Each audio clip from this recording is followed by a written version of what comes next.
ვაშინგტონსა და კიევს შორის ცეცხლის 30 დღიანი შეწყვეტის შესახებ მიღწეული შეთანხმების შემდეგ შეერთებული შტატები ახლა იმავე წინადადებაზე მოსკოვის დათანხმებას ცდილობს. ამ მიზნით დღეს რუსეთში ჩავიდა დონალდ ტრამპის სპეციალური წარმომადგენელი სტივ უიტკოფი. როგორც ვაშინგტონში განმარტავენ, საბრძოლო მოქმედებების შეწყვეტა გზას გაუხსნის უფრო ხანგრძლივი მშვიდობისკენ პროცესის დაწყებას. იმ შემთხვევაში, თუ კრემლი ცეცხლის შეწყვეტის შეთანხმებას არ დათანხმდება, დონალდ ტრამპი მოსკოვს გამანადგურებელი ფინანსური სანქციებით ემუქრება. ჯერი ახლა რუსეთზეა, ვაშინგტონი კი პუტინის პირობების მოლოდინშია. რუსეთის პრეზიდენტმა განცხადება ცოტა ხნის წინ გააკეთა და თქვა, რომ ცეცხლის შეწყვეტის თაობაზე კონკრეტული ნიუანსების განხილვას შტატებთან მოლაპარაკებების პროცესში გეგმავს. როგორც ვაშინგტონში ამბობენ, ბურთი ახლა რუსეთის მოედანზეა, თუმცა თამაშის წესებს ამერიკა განსაზღვრავს. უფრო ზუსტად კი დონალდ ტრამპი, რომელიც ერთის მხრივ იმედოვნებს, რომ ვლადიმერ პუტინი ზელენსკის მსგავსად ცეცხლის 30 დღიან შეწყვეტას დათანხმდება. მეორე მხრივ კი უარისგან თავის დასაზღვევად რუსეთს გამანადგურებელი ფინანსური სანქციებით ემუქრება. ომის დასრულების შემთხვევაში კი სანქციების მოხსნასაც განიხილავს.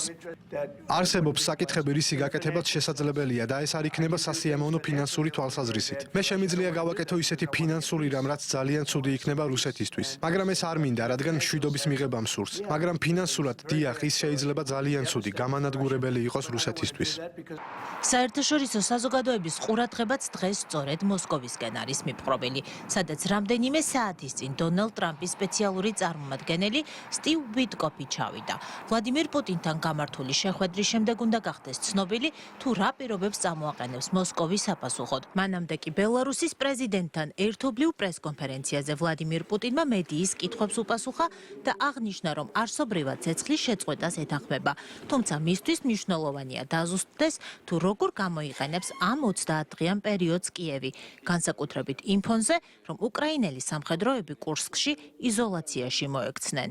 ჩვენ ვეთანხმებით საბრძოლო მოქმედებების შეწყვეტის შეთავაზებებს, თუმცა გამოვდივართ იქიდან, რომ ეს შეწყვეტა უნდა იყოს ისეთი, რომელიც მიგვიყვანს გრძელვადიან მშვიდობამდე და აღმოფხვიდა ამ კრიზისის თავდაპირველ მიზეზებს.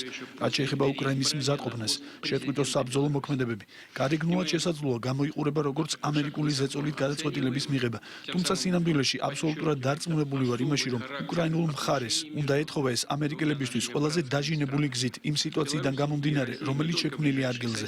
ასეთ პირობებში ვფიქრობ, უკრაინული მხარისთვის ძალიან კარგი იქნებოდა ზავის მიღწევა თუნდაც 30 დღით და ჩვენ ამას მხარს ვუჭერთ.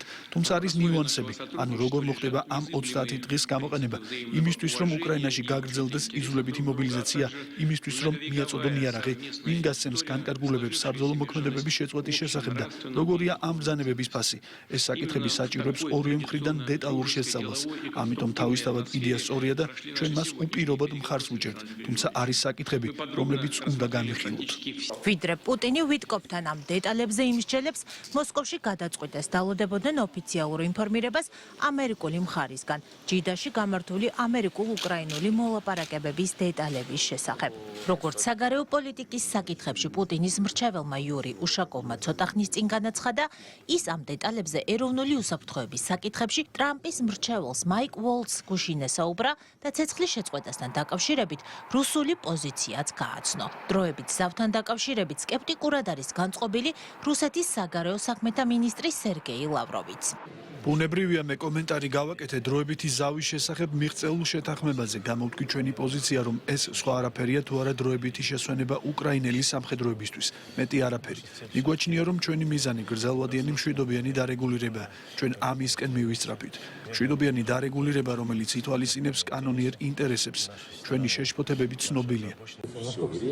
როგორც 2014 წლიდან ისტორია გვაჩვენებს, დროებითი ზავი უკვე გამოცხადებულია არაერთხელ. ეს არის მინსკის შეთანხმებებიც და ის შეთანხმებებიც, რომელიც 2014 წლის პუტჩით დაირღვა და შეთანხმებები სტამბოლშიც. ყველაფერი ეს ზავის გამოცხადებასთან იყო დაკავშირებული. მუდმივად ყოველ ჯერზე ასეთი შეთანხმებების მერე ირკვეოდა, რომ ჩვენ გვატყუებდნენ უკრაინელები ევროპიდან თავიანთი პარტნიორების მხარდაჭერით. თუ ახლა ევროპელებს სურთ გააკეთონ ისე, რომ უკრაინელებმა ამერიკელებიც მოატყუონ, მაშინ ვფიქრობ, ტრამპის ადმინისტრაციას ყველაფერი მშვენივრად ესმის და ყველაფერში გაერკვა. დაარღვევა.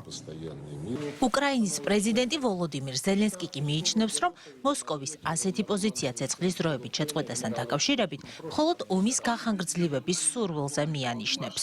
სამწუხაროდ უკვე ერთ დღეზე მეტია რუსეთის მხრიდან არსებითი პასუხი არ ისმის გაჟღერებულ შეთავაზებასთან დაკავშირებით. ეს კიდევ ერთხელ ცხადყოფს, რომ რუსეთი ცდილობს ომის გახანგრძლივებას და მშვიდობის რაც შეიძლება დიდი ხნით გადადებას.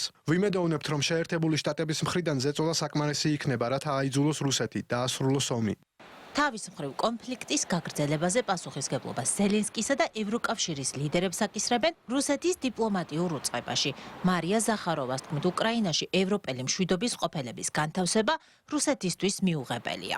ჩვენთვის აბსოლუტურად მიუღებელია უკრაინაში სხვა სახელმწიფოების შეიარაღებული ძალების ქვედანაყოფების განთავსება ნებისმიერი დროშის ქვეშ. იქნება ეს უცხოური კონტინგენტები, სამხედრო ბაზები, რაღაც სამშვიდობო ოპერაციები, რომლებსაც გვთავაზობენ ისინი, ვინც სიტყვა მშვიდობის ყოფილობა და მშვიდობა საერთოდ ამოიღო თავიანთი ლექსიკონიდან. ყველა ეს გადამღერება, ეს ყველაფერი ცხადია ნაცნობია, გასაგებია ტკივილამდე, რადგან ეს ყველაფერი ნიშნავს ამ ქვეყნების ჩართვას ჩვენს ქვეყანასთან პირდაპირ შეიარაღებულ კონფლიქტში, რასაც ჩვენ ვუპასუხებთ ყველა არსებული საშუალებით.